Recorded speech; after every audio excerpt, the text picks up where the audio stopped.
Let's jump right into this explainer. Today, we're unpacking a truly fascinating piece of historical source material, a speech delivered on March 1st, 1983, by Reverend Sun Myung Moon.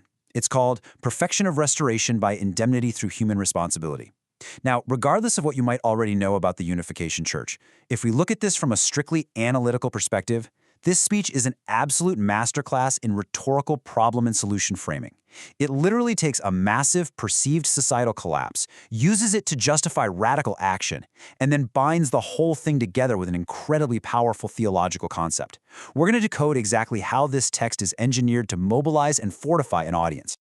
Okay, let's dive into this structural roadmap. First, we'll look at America in moral crisis. Second, Moon's unconventional social interventions. Third, media and political influence. And finally, we'll hit the principle of indemnity. Starting right off with Section 1, America in Moral Crisis. You know, any effective persuasive speech needs a burning platform, and man, this source text builds a massive one right out of the gate. The text doesn't even try to ease the listener in. It just immediately goes on the offensive. Moon outlines a highly specific set of societal ills: the rapid multiplication of prostitution and crime, severe drug addiction among the youth, media-driven free sex, and the insidious spread of communism. By listing these out, the speech casts this huge net, right? It captures a variety of anxieties that were incredibly present in 1980s America. The text claims these aren't just isolated problems. No, they are the direct origin of God's sorrow. He's framing everyday social issues as these massive cosmic tragedies that require immediate divine intervention. Now, what's really interesting about this is the intense, visceral imagery Moon uses to agitate the listener. Listen to this quote from the speech. "Those young people who are becoming addicted to drugs are melting their own brains, like butter. They will not live very long, or if they do, they will live like vegetables." Wow. I mean, this isn't dry statistical reporting, is it? This is highly emotional, terrifying imagery designed specifically to heighten that sense of crisis. It makes the threat feel physical, immediate, and just utterly devastating. It practically demands a response from the audience. So, having established this terrifying, apocalyptic baseline, the speech then strategically pivots to the solution. It sets up a stark contrast between traditional institutions and the Unification Church. Moon actually asks if American Christianity is capable of stopping these evils, and flatly answers, no, they've failed. He then positions himself and his movement as the sole capable savior, noting that he is the only one who cares enough, and get this, the only one insane enough to stand up to these immense threats, particularly communism. This binary framing is so clever because it completely isolates the Unification Church as literally the only viable lifeboat left in a sinking society. Moving on to Section 2, Moon's unconventional social interventions. Because once you convince an audience that conventional methods have totally failed, well, you open the door to highly specific, physical, and unconventional interventions. The source text directly addresses one of the most famous and controversial practices of the church, the mass marriages orchestrated by Moon. He asked his audience directly, "Why do you think I match black and white people in marriage?" This is just a brilliant rhetorical device. He fully anticipates the skepticism and the controversy surrounding his actions, and he brings it up before his critics even can. That allows him to completely control the narrative of the answer. And his answer fundamentally reframes the whole thing. He claims he did it to prevent a future racial confrontation and widespread bloodshed. He states very clearly that he didn't do this for fame or reputation. He knew it would cause great difficulties. Instead, he presents it as a heavy, necessary responsibility to solve racial tensions.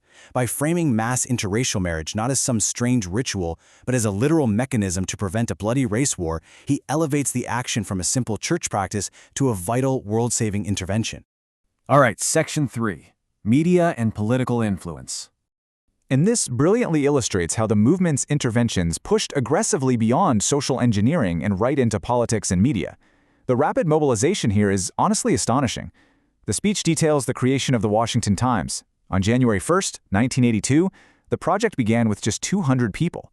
Merely 3 months later, in March 1982, the first newspaper rolls off the presses.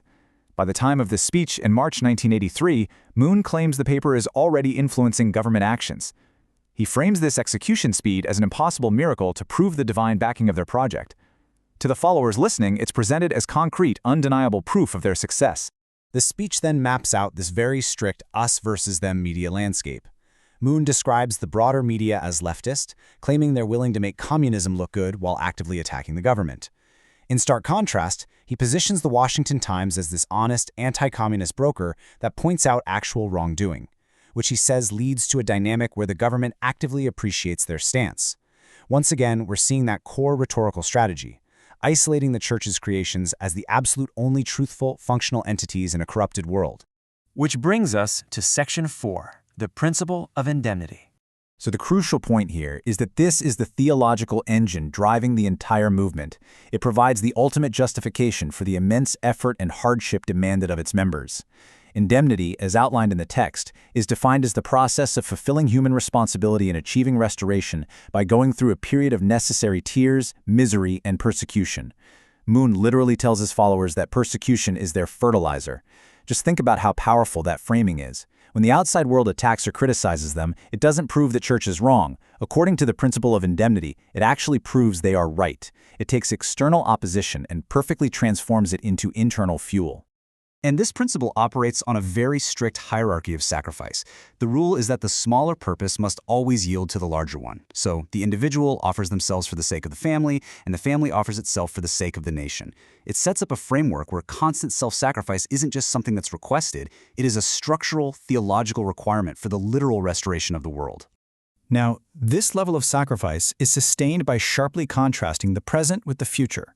The speech creates a massive dichotomy between the era of misery, which is their current state requiring tears, sorrow, and incredibly hard work, and the promised era of perfection, a future state of pure joy and laughter.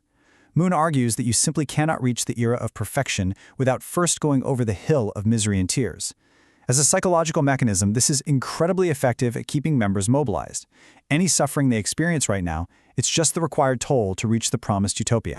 Let's move on and see how this builds to a truly fascinating conclusion regarding status. Moon promises his followers that they are number one. He tells them that no matter who joins the church, even if it's someone with immense secular power, like then-President Ronald Reagan, they would go straight to the back of the line. Why? Because the current members have already put in the tears and paid the indemnity, so they will always be at the front. It's this brilliant rhetorical flourish that completely replaces the secular hierarchy with the spiritual one, rewarding the followers' intense hardships with ultimate, undeniable status. So what does this all mean? Well, it leaves us with a profound question to chew on based on this source text.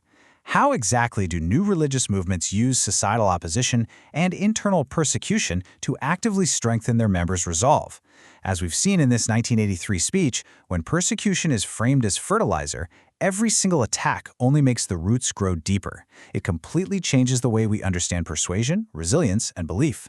Thanks for joining me for this analysis. Keep questioning, keep digging into the history, and I'll catch you in the next explainer.